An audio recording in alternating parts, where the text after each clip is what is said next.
पहले 17 की चाबी से इस नट को खोलने के बाद इसको चोट मार के एक्सल को पीछे कर देंगे। उसके बाद ये पट्टी है, इस पट्टी ब्रेक पट्टी के नट को खोलेंगे।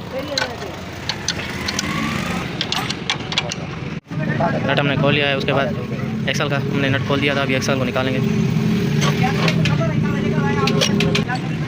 इस तरीके से निकालना है। इसी पट्टी हमेशा ये यहाँ पर आएगी तो आराम से निकल जाएगा।